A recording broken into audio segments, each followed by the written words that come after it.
Hola a todos, sean bienvenidos una vez más a Repasos Intergalácticos. Esta es la parte número 2 del repaso de fisiología respiratoria. Y el tema del que se va a hablar hoy día es intercambio gaseoso. Pero antes de empezar, quiero hacerte una invitación, si en caso no has visto la parte número 1, que lo veas para que prosigas con este video.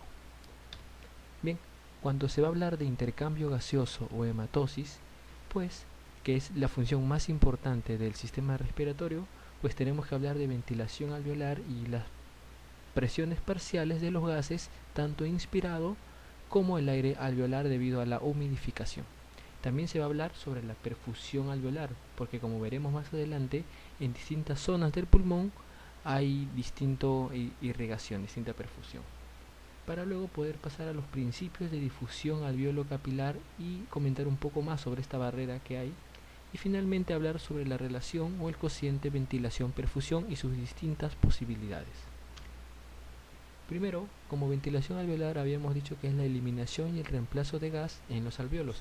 Es la manera en cómo se renueva los gases dentro de ellos. Y habíamos mencionado que el volumen de la ventilación alveolar por minuto es igual a la frecuencia por el volumen corriente o volumen tidal menos el espacio muerto. Y teníamos que aproximadamente era 500 el volumen corriente y 150 del volumen del espacio muerto, un aproximado de volumen de ventilación de 4200 mililitros por minuto. Y esto quiere decir que a medida que se va ventilando, pues se va renovando el gas. Tanto es así que a los 17 segundos, ¿no?, de varios ciclos de respiración, pues vamos a tener más de la mitad del porcentaje de aire que se ha renovado dentro de los alveolos.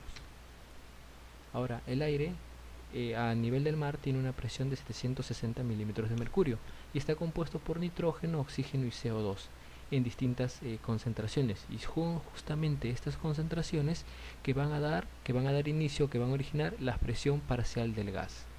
Y como fórmula tenemos que la presión del gas es igual a su concentración por la presión barométrica, que a nivel del mar es 760 milímetros de mercurio. Tenemos que la presión parcial del oxígeno es 21% su concentración por 760, un total de 160 milímetros de mercurio, es la presión del gas a nivel atmosférico. Y la presión del agua a temperatura ambiente a nivel del mar es de 47 milímetros de mercurio. Estas presiones varían de acuerdo a la altura donde uno se encuentra. ¿Qué otros factores determinan la presión parcial del gas?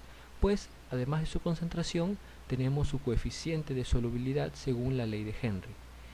Tenemos que el coeficiente de solubilidad es mayor en el CO2 que el oxígeno, que el monóxido de carbono. Tanto es que si el oxígeno, su coeficiente es 1, pues el del CO2 es 20 veces mayor.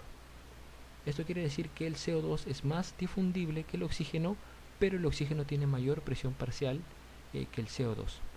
Otro valor que tenemos que ver aquí es la velocidad neta de difusión, que está determinada por la ley de Fick, y esta ley de Fick determina que la velocidad neta de difusión, que difusión es el movimiento libre aleatorio de moléculas de una zona de mayor concentración a una zona de menor concentración.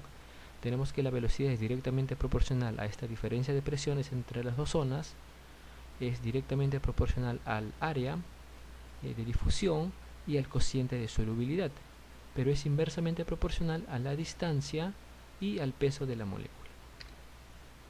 Ahora, una cosa es el aire a nivel de la atmósfera, ¿ok? Y otro es el aire que está ya en nuestro organismo, que va a ir a los pulmones, y este aire es humidificado, ¿ok? Y se calcula que la presión parcial del aire inspirado humidificado es la presión inspirada del gas, es igual a la fracción inspirada del gas por la presión atmosférica menos la presión del agua. Tanto así tenemos que la presión inspirada del oxígeno y la presión inspirada del CO2, reemplazando esta fórmula, acá hay 21%, 760 y 47, obtenemos que el aire humidificado ya no es 160, es 150 cuando se habla del oxígeno.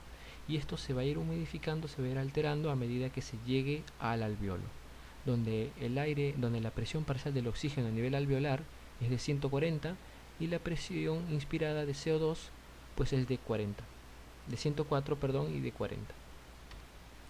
Ahora, como dato intergaláctico, tenemos que la insuficiencia respiratoria es el fracaso del aparato respiratorio al realizar el intercambio gaseoso. Tenemos, según las literaturas, 3 o 4 tipos, donde el tipo 1 es hipoxémica, ¿okay? Con una presión arterial de oxígeno menor a 60 milímetros de mercurio, y la del tipo 2 hipercápnica, cuando la presión arterial de CO2 es mayor a 50 milímetros de mercurio. Algunas literaturas hablan de un tercer tipo mixta o perioperatoria y de un cuarto tipo que es en shock. También debemos de conocer la relación PAFI o el índice de Kirby, que es la presión arterial de oxígeno sobre la fracción inspirada de oxígeno, y nos sirve para clasificar la severidad del síndrome de distrés respiratorio agudo en tres clases: leve, moderada y severa. Leve cuando el PAFI es de 200 a 300, moderada cuando el PAFI es de 100 a 200 y severa cuando el PAFI es menor de 100.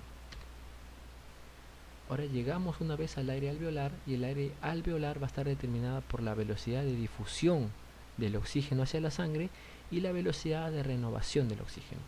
Como velocidad de renovación tenemos, este gráfico, esta es la curva normal, que cuando hay una mayor ventilación significa que hay una mayor renovación de este gas.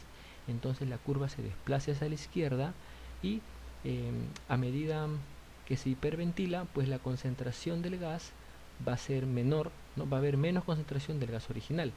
En cambio, cuando la curva se desplaza a la derecha es porque se está hipoventilando, por lo tanto hay una menor renovación, y significa que pues va a haber mayor concentración del gas original. Aquí en estas dos curvas pues nos muestran el efecto de la ventilación alveolar y la velocidad en que se va a absorber o que se va a difundir los gases, tanto como el oxígeno como en el CO2. Habíamos dicho que el flujo normal, que la ventilación normal es de 4,2 litros por minuto, ¿ok? Que en la presión alveolar normal pues es de 104 milímetros de mercurio. Obtenemos un punto con un flujo de absorción de 250 mililitros de oxígeno por minuto. Este flujo va a aumentar si es que por A o B se hace un esfuerzo en ejercicio intenso o en cuadros de hiperventilación. Pues para lograr la misma presión alveolar de oxígeno, que es de 104, pues obviamente se va a tener que ventilar más.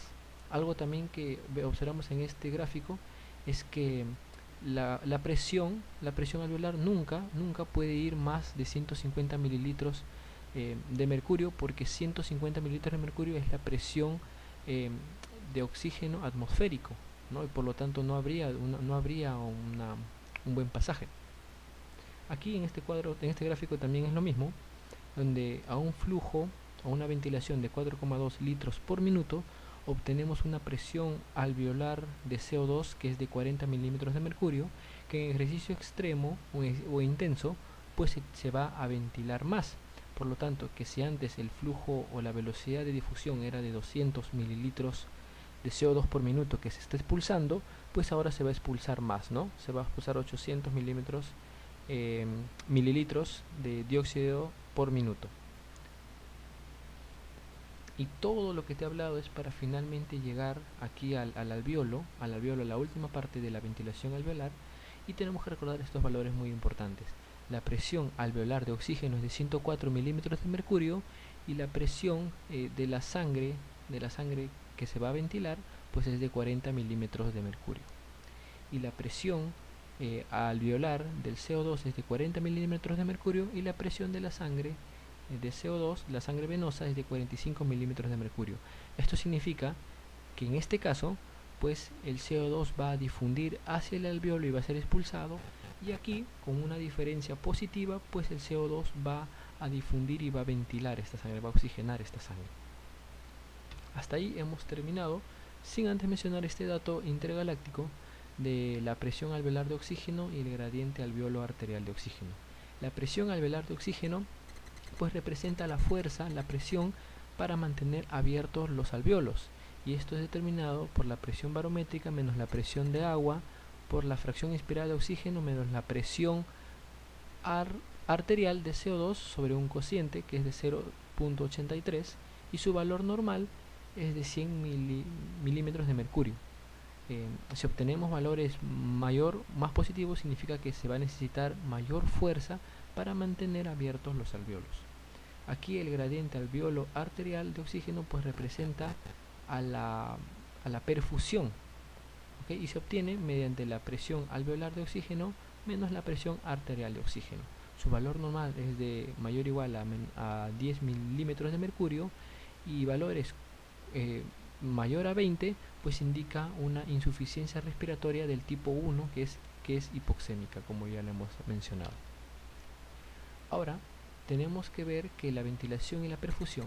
En la ventilación, recordemos que los pulmones, en las tres zonas que hay, en los ápices es en donde hay mayor ventilación y menos perfusión por gravedad.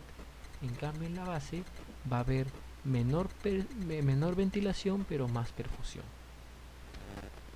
Bien, cuando se habla de perfusión alveolar hay que recordar que el volumen de sangre dentro de la circulación pulmonar es de aproximadamente 500 mililitros o 9% del gasto cardíaco, y la sangre dentro de la red alveolo-capilar es de 75 mililitros.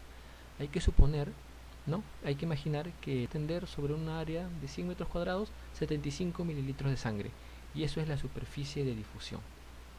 Bien, habíamos mencionado que el aire inspirado está en estas proporciones, y el aire alveolar, acá está, la presión alveolar de oxígeno es de 104 y la presión alveolar de CO2 es de 40, que el oxígeno se va a difundir y el CO2 se va a excretar. Aquí tenemos a la sangre venosa donde se va a oxigenar. Aquí el oxígeno llega con una presión de la sangre venosa de 40 milímetros de mercurio, y la presión del CO2 en la sangre venosa es de 45 milímetros de mercurio, ¿no? Aquí se va a oxigenar y va a tener que igualarse estas presiones. Por lo tanto, la sangre arterial después de la ventilación es de la presión del oxígeno es de 104 milímetros de mercurio y la presión del CO2 es de 40 milímetros de mercurio. Pero aquí ocurre una desviación fisiológica, un shunt, que va a ingresar sangre venosa a la circulación arterial, ¿ya? Debido a las venas bronquiales y coronarias, y esto va a contaminar, por así decirlo, la sangre arterial, justamente la presión arterial de oxígeno, y va a resultar que en la sangre arterial va a haber una presión arterial de oxígeno de 95 y una presión arterial de CO2 con 40 milímetros de mercurio. Así es como esta sangre se va a distribuir en nuestra circulación. Ahora, también para hablar de la perfusión alveolar hay que recordar que el pulmón está dividido en tres zonas donde tiene sus propiedades debidas a la gravedad.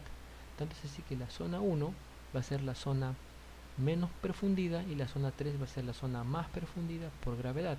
A la zona 1 se le va a conocer como una zona de ausencia de flujo durante todas las porciones del ciclo cardíaco, donde tenemos que la presión alveolar va a ser mucho mayor que la presión arterial. Aquí lo pueden ver, aquí está colapsando estos vasos. En la zona 2 el flujo sanguíneo es una zona llamada de flujo sanguíneo intermitente, donde la presión arterial ya va a ser un poco mayor que la presión alveolar, y en la zona 3, que es la zona más común, es llamada zona de flujo de sangre continuo, donde la presión arterial y venosa pues tienen que ser mayor que la presión alveolar. Como dato extra, aquí tenemos que la zona 1 solo se va a encontrar en momentos patológicos. ¿Ok? Bien, ahora hablamos del tercer tema, que es la difusión alveolo capilar.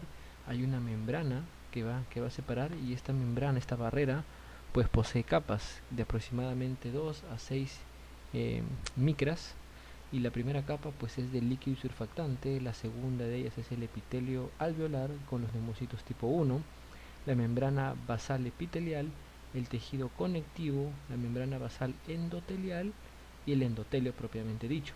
Aquí también podríamos agregar un séptimo y un octavo espacio, que vendría a ser el espacio libre dentro del plasma, y la membrana celular del eritrocito propiamente dicho. Bien, también vamos a tener que hablar que la capacidad de difusión del oxígeno en situaciones normales es de 21 mililitros por minuto, y en situaciones de ejercicio intenso pues se eleva a 65 mililitros por minuto. Lo mismo sucede con el CO2, que se excreta de 400 a 450 mililitros por minuto, y en ejercicio extremo pues llega a superar estas cifras. Aquí también vamos a hablar de una gráfica muy importante, donde tenemos aquí al alveolo con su presión alveolar de 104, al capilar pulmonar con la sangre, acá es la sangre venosa y acá es la sangre arterial, la sangre venosa llega con 40 milímetros de mercurio, donde se va a ventilar, donde se va a difundir, y va a tener que equipararse, va a tener que igualarse estas presiones, va a tener que oxigenarse la sangre, y termina con 104, como ya lo hemos visto, y luego ocurre, ¿no?, un shunt donde se va a contaminar la sangre y va a terminar saliendo con 90-95. Aquí en esta gráfica podemos ver que en todo este tiempo, vamos a dividirlo en dos zonas, en todo este tiempo, que es igual a un tercio, en 0.25 segundos, toda la sangre ya se ha oxigenado. Pero ¿qué pasa? Hay un tiempo que es de aproximadamente 2 tercios, ¿no?, comparado con este de 0.5 segundos, que es el factor de seguridad. Este factor de seguridad aumenta el tiempo en que la sangre pasa por un capilar en situaciones de ejercicio, ¿no?, donde la sangre fluye más rápido y hay que ventilarse más. Aquí hay factores que van a determinar la difusión, que son la gradiente de presión parcial, la densidad, la solubilidad, el espesor de la membrana y el área tisular. Recordemos que el coeficiente de difusión del CO2 es 20 veces más difundible que el oxígeno. Y ahora pasamos a la relación al cociente ventilación-perfusión. Aquí tenemos 5 situaciones, de las cuales una es normal, donde la ventilación alveolar es sobre la perfusión, ¿ok? La relación ventilación-perfusión es de 0.8. Aquí tenemos las situaciones. ¿Qué pasa cuando la relación ventilación-perfusión es igual a 0? Pues acá tenemos esta gráfica donde ocurre un cortocircuito, un shunt, donde podemos ver un área que está perfundida pero no está ventilada. Cuando no está ventilada, pues el 0 va arriba en el numerador y por lo tanto es igual a 0. Esto ocurre en un shunt de derecha a izquierda, donde la sangre venosa llega al corazón izquierdo sin pasar por los alvéolos ventilados. Ese es un ejemplo. Otro ejemplo es el que tenemos acá, cuando el coeficiente ventilación-perfusión es igual a infinito o a indeterminado. ¿Qué quiere decir esto? Aquí tenemos un gráfico donde existe un área que está ventilada pero no hay perfusión, no está perfundida. Entonces la perfusión vendría a ser 0. 0 en el denominador pues es un valor indeterminado. Aquí esto ocurre en situaciones de izquierda, en shunt de izquierda a derecha, como puede verse a comunicaciones intraauriculares, interventriculares o conducto arterioso persistente. ¿Qué pasa acá cuando el BQ, cuando la relación BQ es bajo? Pues obviamente va a haber una perfusión adecuada, pero una baja ventilación. Por lo tanto el BQ pues va a salir bajo. Como ocurre en situaciones, como en las bases pulmonares, ¿okay?, donde hay mayor perfusión pero hay poca ventilación. Y aquí, cuando el BQ está elevado, pues hay una zona de gran ventilación y una zona de perfusión inadecuada o pobre. Ahora, por último, los shunt, que el shunt fisiológico es igual al shunt alveolar más el shunt anatómico. Recordemos, acá hay un shunt fisiológico que es una zona perfundida, no ventilada, como por ejemplo tenemos debido a una obstrucción de la vía periférica. Aquí va a haber una zona que está perfundida pero no está ventilada. Si no está ventilada, entonces vendría a ser 0 en el numerador. 0 entre la perfusión es igual a 0. Y cuando hay espacio muerto o una zona ventilada pero no perfundida, pues aquí vemos la zona ventilada, ¿ya?, pero no está perfundida, puede ser por obstrucción de los vasos o por un émbolo. Entonces la perfusión vendría a ser 0, y 0 en el denominador pues es indeterminado o infinito. Bien, si has llegado hasta aquí te felicito, te agradezco. Dale like al video si te gustó, suscríbete, compártelo en Facebook y entra a mi canal, entra a la página de Facebook, ¿no?, y si gustas, ahí hay libros para ti para que descargues totalmente gratis y demás videos. Bien, eso ha sido todo, nos vemos a la próxima.